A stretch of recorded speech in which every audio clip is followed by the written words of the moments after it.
नमस्ते, माझं नाव डॉक्टर पूनम मौर्य आहे. मी सीनियर कन्सल्टंट मेडिकल ऑन्कोलॉजिस्ट अपोलोमध्ये किम्स हॉस्पिटल्स बँगलोरली कार्यरत आहे.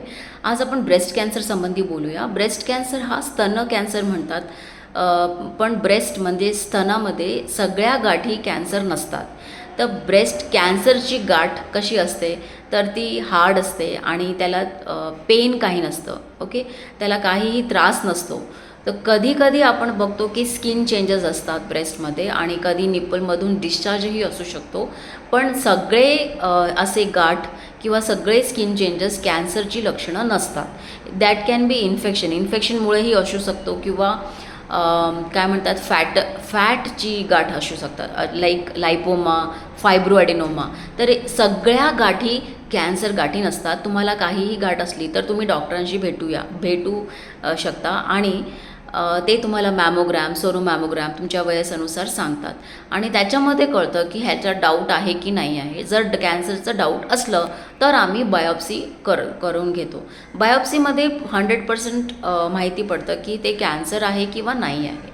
तर ब्रेस्ट कॅन्सर हा प्रमाण फारच वाढत चाललं आहे आपल्या देशात आणि आपल्या देशातही नाही, पूर्ण विश्वातही हा नंबर 1 कॅन्सर झालेला आहे.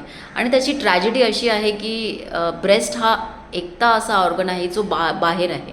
तर त्याच्यात काहीही गाठ आली तर ते अर्ली स्टेजमध्ये आपण कॅच करू शकतो. पण तरीही लोकांची ही प्रॉब्लेम आहे की ते येत नाही, कारण ते घाबरतात दाखवण्यासाठी आणि ते जेव्हा वाढत वाढत वाढत स्टेज 3, स्टेज 4 होऊन जातं तेव्हा येतात ओ पी डीमध्ये. अर्ली स्टेजमध्ये येणारे पेशंट्स फार कमी असतात, कारण की त्यांना असं वाटतं की नाही मला कॅन्सर होऊ शकत नाही, मी कशाला जाऊ डॉक्टरकडे. तर ह्या ॲटिट्यूडमुळे कॅन्सर फार लेट डिटेक्ट होतात आणि लेट डिटेक्ट झालं तर त्याचं क्युअरही प्रमाण कमी होतो, ट्रीटमेंटही जास्ती लागतो आणि खर्चही जास्त असतो. अर्ली स्टेजमध्ये जर आपण कॅच केलं तर त्याचं ट्रीटमेंट कमी असतो, क्युअर रेट जास्ती असतो. तर ब्रेस्ट कॅन्सर हा प्रमाण वाढत चालला आहे, पण आपल्या हातात आहे खूप काही आपण करू शकतो. त्याचं अर्ली डिटेक्शन एक सिम्पल मॅमोग्रॅम आहे, सोनो मॅमोग्रॅम आहे आणि मंथली वन्स महिन्यातून एकदा आपण सेल्फ ब्रेस्ट एक्झामिनेशन करून घ्यायचं आहे. ह्या फार सिम्पल गोष्टी आहेत. त्याच्यामुळे तुम्हाला काहीही त्रास असला तर जाऊन डॉक्टरला दाखवा, घाबरायचं नाही आहे.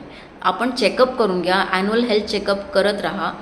तर काही प्रॉब्लेम असलं किंवा नसलं आपण ॲन्युअल हेल्थ चेकअप करून घ्यायचं आहे, कारण सिम्पटम्स जेव्हा बोलायला स्टार्ट होतात तेव्हा ते स्टेज 3-4 होऊन गेलेलं असतात. स्टेज 1 आणि 2 मधले कॅन्सर्सना काही सिम्पटम नसतो.